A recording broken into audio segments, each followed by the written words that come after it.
Hello दोस्तों, स्वागत है आपका हमारे यूट्यूब चैनल बायो हंटर में। तो मैं आपका दोस्त चंदन आज आपके लिए लेकर के आया हूँ क्लास 12 के चैप्टर संख्या 2 यानी कि बायोलॉजी के चैप्टर संख्या 2 चैप्टर पुष्पी पादप में लैंगिक जनन यानी कि अब sexual reproduction in flowering plant chapter के एक महत्वपूर्ण टॉपिक।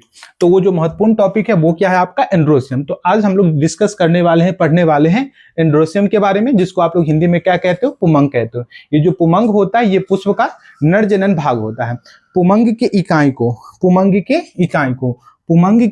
हम लोग बोलते हैं स्टेमेन। पुमंग के इकाई को हम लोग क्या बोलते हैं, स्टेमेन बोलते हैं। और इसको हिंदी में क्या बोलते हैं, तो इसको हिंदी में हम लोग बोलते हैं पुंकेसर। इसको हिंदी में हम लोग बोलते हैं पुंकेसर। पुष्प में देखते हैं कि ये पुष्प में कहाँ पे ये पार्ट्स होते हैं। तो अगर आप एक अड़हुल यानी कि हिबिस्कस, गुड़हल जिसके आप लोग कहते हो, वो गुड़हल या फिर अड़हुल या हिबिस्कस जिसे आप लोग कहते हो, उसमें जब आप लोग इस वाले भाग में ये जो आपको रेड कलर वाला जो पार्ट दिखाई दे रहा है, ये रेड कलर पार्ट में इसमें आपको ये पीले रंग की इस प्रकार की संरचनाएं लगी हुई आपने देखा होगा। तो इस पार्ट्स को, ये टोटल पार्ट को क्या कहते हैं, ये टोटल पार्ट को हम लोग कहते हैं एंड्रोसियम। ये टोटल पार्ट को सबको मिलाकर के क्या कहते हैं, एंड्रोसियम। और एक को क्या कहते हैं, तो एक को हम लोग कहते हैं स्टेमेन। एक को क्या कहते हैं, स्टेमेन कहते हैं। और इसी को हिंदी में हम लोग क्या कहते हैं, तो पुंकेसर। तो आज हम लोग इसी एंड्रोसियम यानी कि स्टेमेन के बारे में डिस्कस करने वाले हैं। तो चलते हैं आज।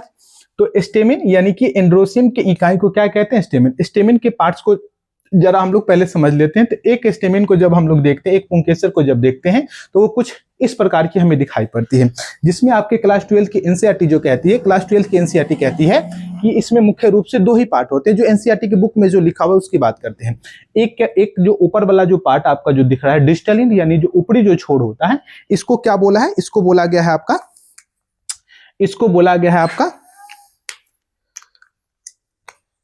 इसको बोलते हैं हम लोग एंथर। इसको इंग्लिश में हम लोग क्या बोलते हैं, एंथर बोलते हैं। और एंथर को हिंदी में हम लोग क्या कहते हैं, हिंदी में, तो हिंदी में हम इसे कहते हैं, हिंदी में इसे हम लोग कहते हैं परागकोश। क्या कहते हैं इसे हिंदी में, परागकोश कहते हैं। तो ये जो ऊपर वाला पार्ट है इसको परागकोश कहते हैं। और इस वाले पार्ट को हम लोग कहते हैं, फिलामेंट। इस वाले पार्ट को हम लोग क्या कहते हैं, फिलामेंट। और फिलामेंट को हिंदी में हम लोग क्या कहते हैं, तो फिलामेंट को हम लोग हिंदी में कहते हैं तंतु। हिंदी में क्या कहते हैं, तंतु। एनसीईआरटी ने यही 2 पॉइंट एक पुंकेसर के अंदर बताया है, जबकि इसमें एक और वेस्कुलराइज टिश्यू से बनी हुई एक और संरचनाएं होती है, जो क्या करता है आपका फिलामेंट और एंथर को जो वेस्कुलराइज टिश्यू से बनी हुई संरचना एक दूसरे को कनेक्ट करती है, ब्रिज का काम करेगा। किसका ब्रिज का काम कर रहा है, तो फिलामेंट के पार्ट्स को एंथर से जोड़ने का काम करेगा। तो ब्रिज जैसा जो फंक्शन कर रहा है, उस ब्रिज जैसे फंक्शन करने वाले वेस्कुलराइज टिश्यू को जो एंथर को यानी कि परागकोश को और तंतु को जो कनेक्ट करता है, उसे हम लोग बोलते हैं कनेक्टिव। उसे हम लोग क्या बोलते हैं, कनेक्टिव बोलते हैं। तो एक स्टेमिन के अंदर कौन कौन से पार्ट हो गए, एक स्टेमिन के अंदर मुख्य रूप से 3 पार्ट हो गए। कितने पार्ट हो गए, 3 पार्ट हो गए। कौन कौन से 3 पार्ट हो गए, एक हो गया आपको एंथर जिसको आप लोग परागकोश कहते हो, दूसरा हो गया आपका कनेक्टिव जिसको क्या बोला गया, संयोजक या योजक या संयोजी भी बोला गया है। उसके बाद अगला जो तीसरा पार्ट है उसको हम लोग क्या कहते हैं, फिलामेंट कहते हैं। ये लॉन्ग सिलिंड्रिकल होता है यानी कि बेलनाकार आकार की ये संरचना होती है। और इसका जो बेस पॉइंट जो होता है, ये जो पॉइंट होता है वो किससे अटैच होता है, ये जो पॉइंट अटैच होता है ये अटैच होता है आपका थैलमस से। किससे अटैच होता है, ये थैलमस से, जिसे आप लोग क्या कहते हो हिंदी भाषा में पुष्पासन। ये अटैच होता है आपका पुष्पासन से। ये किससे अटैच होता है, पुष्पासन से। और कहीं कहीं पे ये भी बात कही जाती है, या एनसीईआरटी आपकी ये कहती है, ये जो इसका जो प्रोक्सिमल एंड होता है, ये जो छोर होता है, वो पुष्पासन के अलावे आपके किससे और अटैच हो सकते हैं, तो ये आपके पुष्प दल से यानी कि जो जिसको आप लोग कोरोला कहते हो, दल पुंज कहते हो, उससे ये अटैच हो सकता है। एनसीईआरटी की ये बात जो है वो कही गई है, तो इसको आप थोड़ा सा अच्छे से समझ लीजिएगा। तो ये 3 पार्ट आपने समझ लिया है। इस 3 पार्ट में आज हम डिस्कस करने वाले हैं मेनली रूप से एंथर के बारे में, जिसको आप लोग परागकोश कहते हो। इसी के अंदर जो है वो परागकण जो भरे होते हैं, तो उसी के बारे में हम समझने वाले हैं कि ये परागकोश कैसे बनता है, इसमें कौन कौन से पार्ट्स होते हैं, कौन कौन से भित्ति होती है, किसका क्या फंक्शन है, वो सारी चीजों को हम लोग एक डिस्कस करने वाले हैं आज। तो एंथर को जब हम लोग काट करके देखते हैं, अनुप्रस्थ काट टीएस स्ट्रक्चर, यानी जैसे जैसे ये एंथर हो गया, तो इसको हम इस तरीके से काट करके हम आपको दिखाने की कोशिश करते हैं कि अंदर में कौन कौन सी संरचना या स्ट्रक्चर जो है वो पाई जाती है। तो यहाँ पे जब देखिएगा, इसका जब हमने अनुप्रस्थ काट जब हम किया है, तो इसके अनुप्रस्थ काट को जब देखिएगा तो ये कुछ इस प्रकार से दिखाई देती है, और ये इसके अंदर ये जो छोटी छोटी संरचनाएं जो होती है, इसको हम लोग कहते हैं पॉलन सैक यानी कि परागपुट्टी, जिसके अंदर कूट कूट करके परागकण जो है वो अंदर तक भरा होता है। जितना इसका लेंथ है ना, जिसका इतना ये लेंथ आपको दिखाई दे रहा है, इसके अंदर तक आपके परागकण जो होते हैं वो इसके अंदर जो है वो भरे पड़े होते हैं। तो हम इसको देखने वाले हैं। तो इसका जब हम टीएस स्ट्रक्चर को जब हम देखेंगे तो कुछ ऐसा स्ट्रक्चर आपको दिखाई देता है। ये एनसीईआरटी का ये फिगर है, एनसीईआरटी में ये मेंशन किया गया है। तो एनसीईआरटी के फिगर को जब हम लोग क्या कहते हैं, एनसीईआरटी में जो फिगर दिया गया था परागकोश यानी कि एंथर के पार्ट का टीएस स्ट्रक्चर को, तो वो कुछ इस प्रकार से एनसीईआरटी में मेंशन की गई है। तो हम ये देखने वाले हैं, ये मेनली रूप से इस टॉपिक में, इस वीडियो में मेनली रूप से हमें यही डिस्कस करना है। ये तब तो थोड़ा सा हल्का, ये तुरंत आपको समझ में आ जाएगा, ज्यादा डिटेल हमें इसका करना है। तो क्या बोलता है, जरा इसके बारे में भी देख लीजिएगा।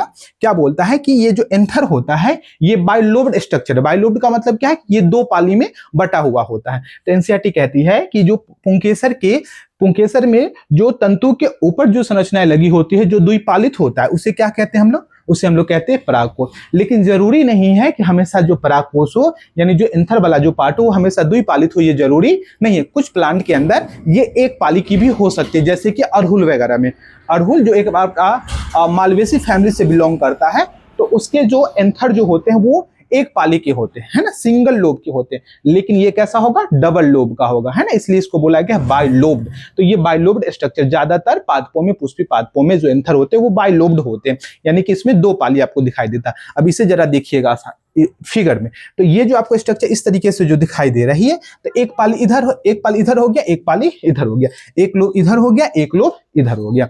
और क्या कहती है एनसीईआरटी कि प्रत्येक लोब के अंदर दो दो थीका होते हैं, दो दो कोष्ठक पाए जाते हैं। क्या बोला है एनसीईआरटी ने, एनसीईआरटी पॉइंट हमारी क्या कहती है, एनसीईआरटी पॉइंट हमारी कहती है कि ये जो आपका एंथर जो होता है वो कैसा होता है, एंथर कैसा होता है, बाइलोब्ड होता है। बाइलोब्ड का मतलब इसको हिंदी में बोले तो हिंदी में हम इसे क्या बोलेंगे, द्विपालित। क्या बोलेंगे इसे, द्विपालित संरचना। और इसके बारे में और क्या बोलता है, ये बाइलोब्ड के साथ साथ कहता है कि प्रत्येक लोब के अंदर इसमें दो दो थीका यानी कि दो दो कोष्ठक पाए जाते हैं। तो दो पाली है, तो दोनों पाली में कितने कितने कोष्ठक मिल जाएंगे, दो कोष्ठक इधर मिलेंगे और दो कोष्ठक इधर मिलेंगे। तो टोटल मिलाकर के कोष्ठक की संख्या कितना हो गया, 4, यानी थीका की संख्या, कोष्ठक की संख्या कितना हो गया, 4। कोष्ठक को इंग्लिश में क्या बोलते हैं, थीका बोलते हैं। तो थीका की संख्या कितनी हो गई, टोटल 4 हो गए। तो एक यहाँ पे ये थीका देख सकते हैं, एक ये दूसरा थीका हो गया, ये तीसरा और ये आपका चौथा। तो यहाँ पे ये दो पाली हो गई और प्रत्येक पाली में दो दो आपके थीका यानी कि दो दो आपके कोष्ठक आपको दिखाई दे दिए। इसमें देखने को आपको मिल गया। देखिए ये पूरा जो स्ट्रक्चर है ना, ये थीका कहलाया।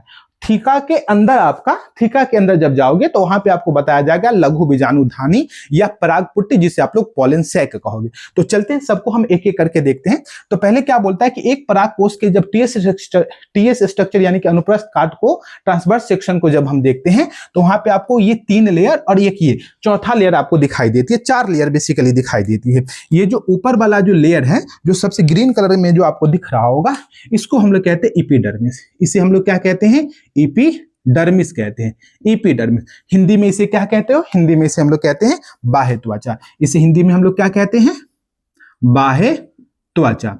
उसके बाद दूसरा जो लेयर है, दूसरा जो आपको लेयर जो दिखाया गया है, ये जो दूसरा जो ब्लैक कलर का जो आपको लेयर दिखाया गया है, इसको हम लोग बोलते हैं इंडोथीसियम। इसको क्या बोलते हैं हम लोग, इंडोथीसियम। और हिंदी में इसे हम लोग क्या बोलते हैं, हिंदी में इसे हम लोग बोलते हैं अंतःस्थीसियम। अंतःस्थीसियम, ये अंतःस्थीसियम वाली लेयर हो गई। उसके बाद जो सबसे लास्ट वाला जो लेयर होगा, सबसे लास्ट वाला जो लेयर है, ये वाला जो लेयर, इसको हम लोग बोलते हैं मिडिल लेयर। इसको हम लोग क्या बोलते हैं, मिडिल लेयर। और इसे हिंदी में हम लोग क्या बोलते हैं, मध्य परत। इसे हिंदी में हम लोग क्या बोलेंगे, मध्य परत। तो ये आपका कौन सा लेयर हो गया, ये हो गया आपका मध्य परत हो गया। तो ये 3 लेयर है। और जो सबसे अंतिम अंतिम जो लेयर है, जो थीका के अंदर जो लघु बीजाणुधानी या पराग पुट्टी जिसे पॉलन सैक कहते हैं, तो पॉलन सैक के ऊपर ये जो ग्रीन कलर का जो आपको एक कवर दिखाई दे रहा है, या एक आपका लेयर जो दिखाई दे रहा है, इसको हम लोग कहते हैं टेपिटम। इसको क्या कहते हैं हम लोग? टेपिटम। एनसीईआरटी ने टेपिटम को हिंदी में भी क्या लिखा है? टेपिटम ही लिखा है। हिंदी में ही इसे क्या लिखा है? इसे हिंदी में भी क्या लिखा है? टेपिटम। तो ये हो गया आपका टेपिटम, सॉरी टेपिटम, देख लीजिएगा थोड़ा सा हिंदी।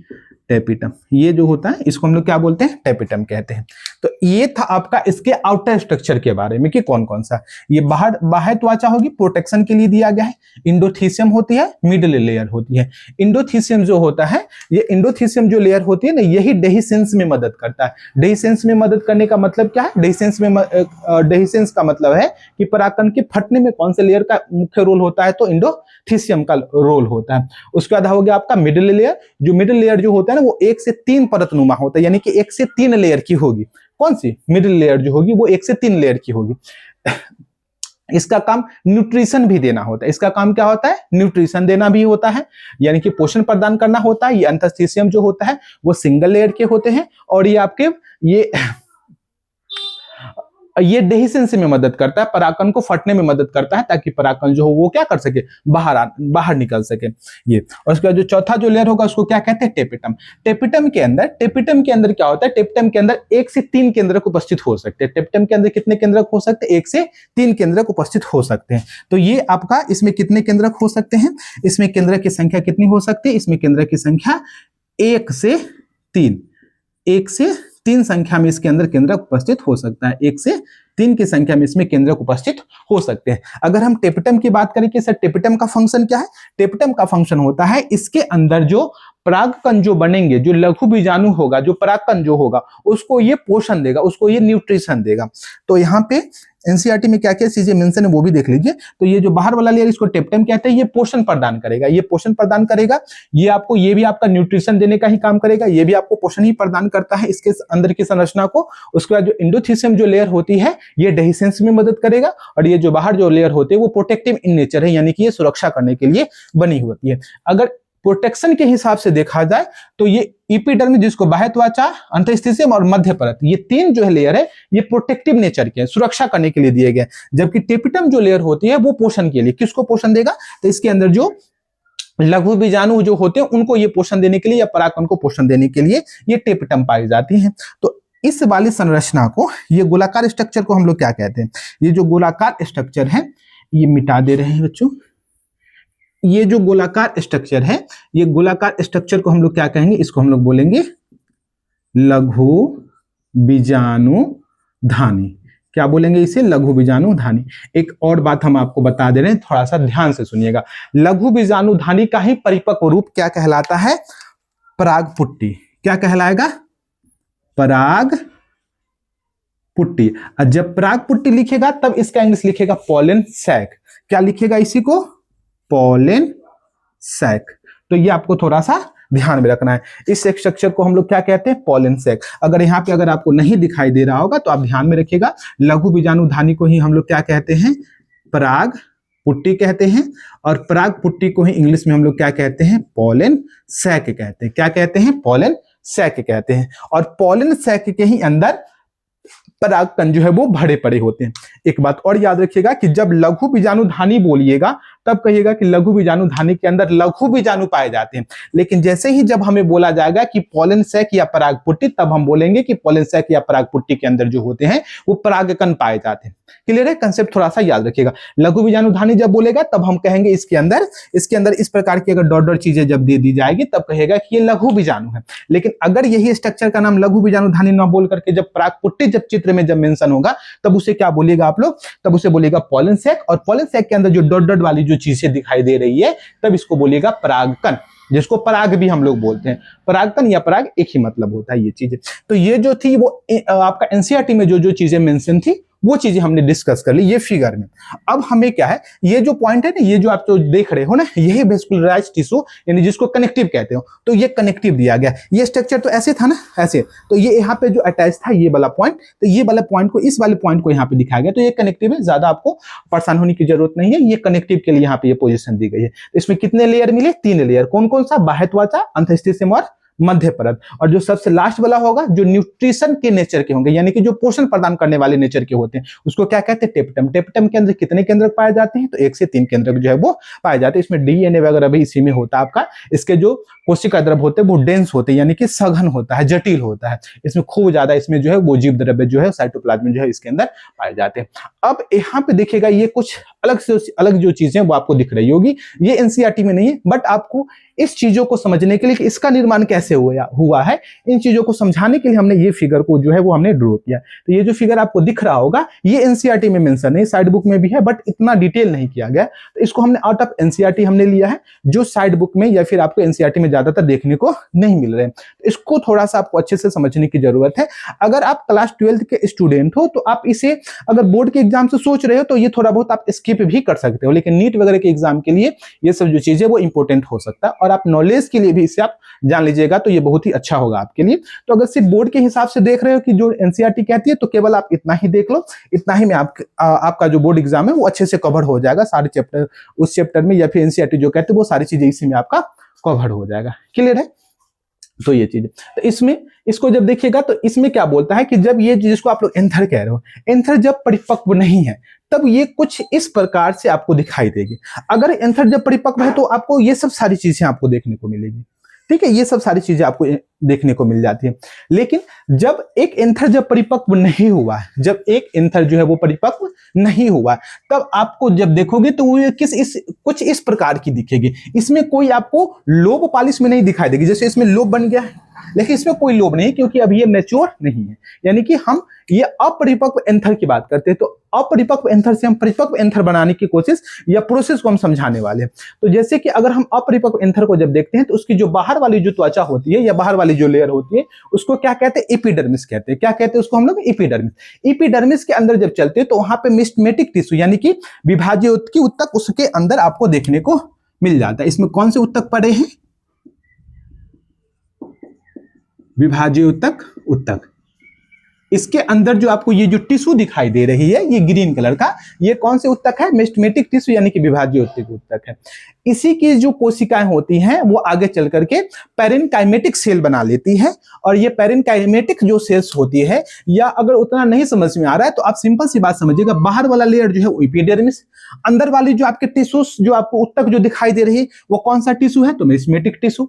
मेस्टमेटिक टिश्यू की ही जो कोशिकाएं होती है वो आगे चल करके पैरेनकाइमेटिक सेल्स या कोशिका में कन्वर्ट हो जाती है। अब ये जो पैरेनकाइमेटिक सेल्स की जो पैरेनकाइमेटिक यानी विभाज्य ऊतक की जो 4 कोशिका होगी वो अपने आकार को बड़ा करेगा, अपने आकार को मॉडिफाइड करेगा, चेंज करेगा, और यहाँ पे ये 4 कोशिकाएं बना लेगी। ये जो 4 कोशिकाएं जो विभाज्य ऊतक, एक प्रकार का विभाज्य ऊतक ही है, यानी कि मेस्टमेटिक टिश्यू ही है, जो चेंज कर जाएगा और ये आकार में चेंज होकर के अब एक नया आकार लेगा, एक नई प्रकार की कोशिका का रूप लेगा। इस कोशिका को हम लोग बोलेंगे आर्कियोस्पोरियल सेल। देखिए बच्चों, आर्कियोस्पोरियल को ना बुक भी लिख रहा है आर्कियोस्पोरियल, तो आप यहाँ पे इसका हिंदी में आर्कियोस्पोरियल लिखा हुआ एग्जाम में मिलेगा, बट मिलेगा आपको आर्कियोस्पोरियल ही, तो ज्यादा घबराने की जरूरत नहीं है। आर्कियोस्पोरियल सेल या आर्कियोस्पोरियल कोशिका। अब ये आर्कियोस्पोरियल जो कोशिका होती है उसमें एक विभाजन चलेगा। उस विभाजन का नाम है आपका, 1 मिनट हम यहाँ पे लिख दे रहे हैं उस विभाजन का नाम, ताकि आपको समझ में आए। Periclinal division. पेरिक्लिनल डिवीजन जो है इसमें चलता है। अब पेरिक्लिनल डिवीजन हम कहीं पे लिखना चाहते हैं तो 1 मिनट बच्चों, हम यहाँ पे लिख देते हैं, ठीक है। वो डिवीजन का नाम, वो जो विभाजन है उसका नाम पेरिक्लिनल डिवीजन। कौन सा विभाजन चलेगा, पेरिक्लिनल डिवीजन चलेगा। तो ये जो पेरिक्लिनल जो डिवीजन चलता है, इस वजह से ये जो आपका आर्कियोस्पोरियल सेल है ये 2 पार्ट में बट जाएगा, एक अंदर की तरफ और एक बाहर की तरफ।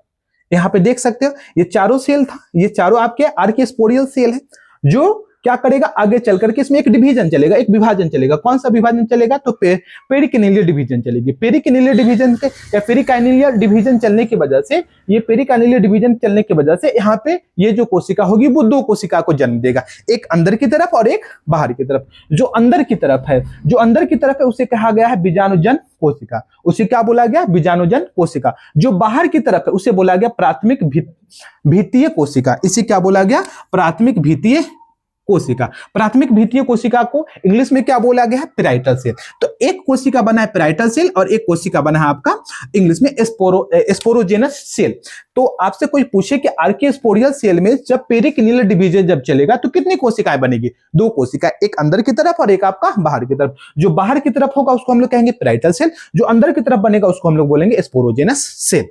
अब यहां पे याद रखिएगा जो पेराइटल जो सेल होता है उसका फंक्शन क्या है। तो पेराइटल सेल जो है वो क्या करते हैं, पेराइटल सेल्स आपके लेयर बनाते हैं। पेराइटल सेल्स क्या बनाते हैं, लेयर। कौन कौन से लेयर बनाएंगे सर, ये बनाएगा आपका अंतःस्थितियन, मध्य लेयर, मध्य परत और टेपिडम, ये बनाने का काम करेगा। कौन करेगा, पेराइटल सेल या प्राथमिक भित्तीय कोशिका। इसलिए इसका नाम रखा गया भित्तीय कोशिका, यानी ये भित्ति बनाने वाली है, वाल बनाने वाली है, लेयर बनाने वाली है, ये जो है वो कोशिका होती है।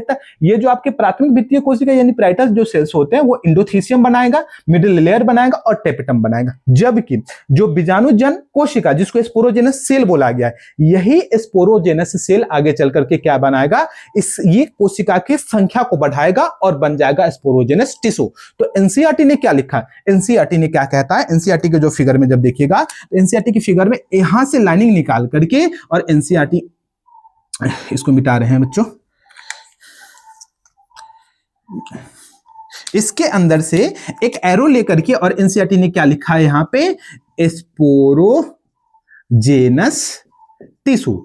तो आपको थोड़ा सा ये ध्यान में रखना है कि एनसीईआरटी का ये पॉइंट आपको समझाने के लिए और ये जो लेयर कैसे बनता है ये चीज को समझाने के लिए हमें ये समझाना पड़ा है।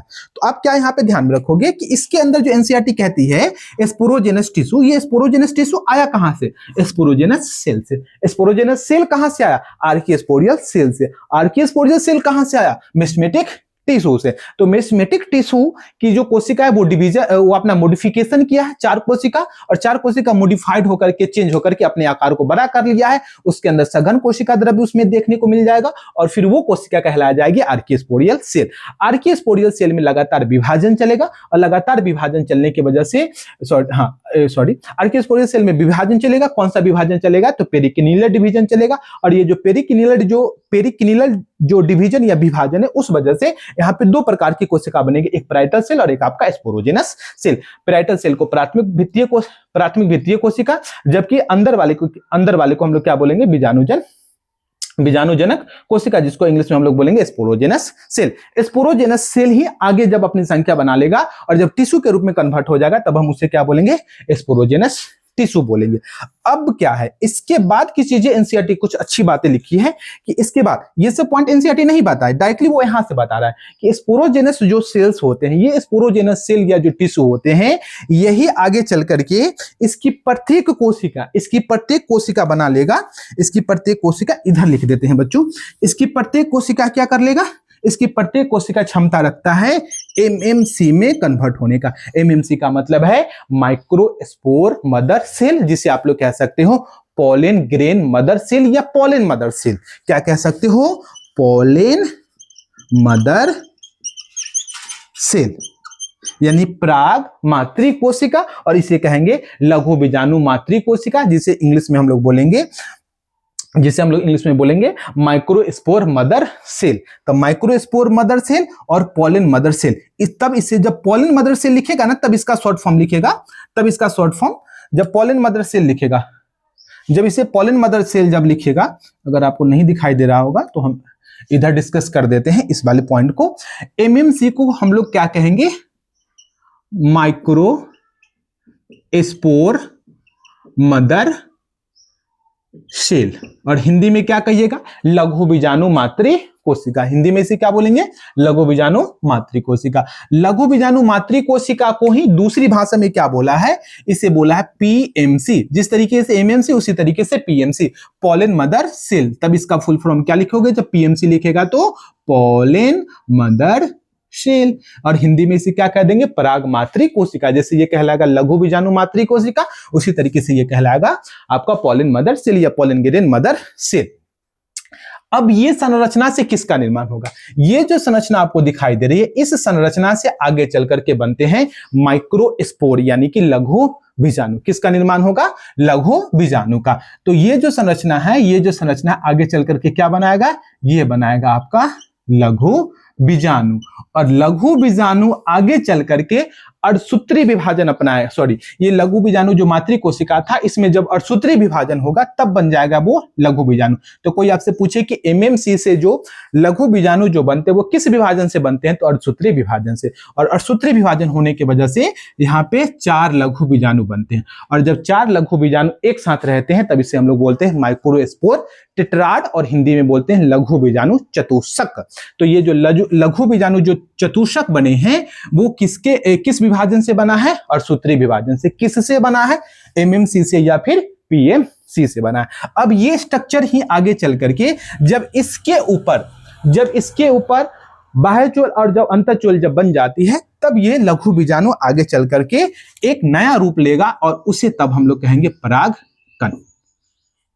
क्लियर है इतना, परागकण। तो हमें अभी तक क्या देखा, ये स्ट्रक्चर हमने देखा जिसको हम लोग कहते हैं पुंकेसर। पुंकेसर के ग्रुप को हम लोग कहते हैं पुमंग कहते हैं। एक पुंकेसर के अंदर आपके 2 पार्ट्स, परागकोश और फिलामेंट, और दूसरा हम लोग फिलामेंट, और एक और क्या हो गया आपका कनेक्टिव, जिसे आप लोग क्या कहते हो, संयोजक। क्या कहते हो, संयोजक है। तो ये 3 पार्ट थे। हम उसके बाद हमने क्या किया, परागकोश का हमने डिटेल किया, परागकोश के स्ट्रक्चर को हमने देखा, एंथर के पार्ट को हमने डिटेल करके देखा, टीएस स्ट्रक्चर को हमने देखा कि कैसे ये दिखता है। तो जब हम इसका अनुप्रस्थ काट जब हम देखते हैं तो हमें कुछ इस प्रकार की संरचना इसके अंदर हमें जो है वो देखने को मिल जाती है। एक परागकोश के बारे में क्या बोलता है कि ये बाइलोब्ड होते हैं, द्विपालित होते हैं, और प्रत्येक पाली के अंदर 2-2 थीका आपको मिल जाती है। तो टोटल थीका हो गया आपका 4। प्रत्येक थीका के अंदर क्या मिलते हैं, प्रत्येक थीका के अंदर मिलते हैं लघु बीजाणु धानी, और लघु बीजाणु धानी का ही परिपक्व रूप कहलाता है परागपुट्ट, जिसे आप लोग पॉलिन सैक कह सकते हो। और पॉलिन सैक के ही अंदर बनते हैं परागकण। कैसे बनेगा, तो इसके अंदर अभी हम आपको बताए थे, इसके अंदर जो आपका बीजाणुजन कोशिका होगी जिसको आप स्पोरोजेनस सेल बोलोगे, इसी की कोशिका अनेक कोशिका में जब कन्वर्ट हो जाएगी, अनेक कोशिका जब बना लेगी, तब इसे बोलेंगे बीजाणुजन उत्तक। और बीजाणुजन उत्तक की प्रत्येक कोशिका के पास क्षमता है कि वो किसका रूप ले ले, एमएमसी का रूप ले ले। तो एमएमसी यानी कि माइक्रोस्पोर मदर सेल का रूप ले लेगा। इसी को आप लोग क्या कह सकते हो, PMC, pollen grain mother cell या पॉलिन मदर सेल। और इसी की कोशिका में जब अर्धसूत्री विभाजन होगा तो बनेगा लघु बीजाणु, और लघु बीजाणु से फिर बन जाएगा, लघु बीजाणु के ऊपर जब आपको स्काइन और इंटाइन यानी बाह्य चोल और जब अंतःचोल आ जाएगा तब वो क्या बन जाएगा, परागकण बन जाएगा। तो आज के लिए इतना ही बच्चों। तो अगर आप हमारे वीडियो पर नए हैं और हमारे वीडियो पे अभी पहली बार आज हमारे वीडियो को देख रहे हैं तो प्लीज हमारे चैनल को सब्सक्राइब भी कर दे, वीडियो को लाइक भी कर दे, और ज्यादा से ज्यादा आप अपने दोस्तों तक शेयर कर दे। मिलते हैं नेक्स्ट वीडियो में, तब तक के लिए धन्यवाद।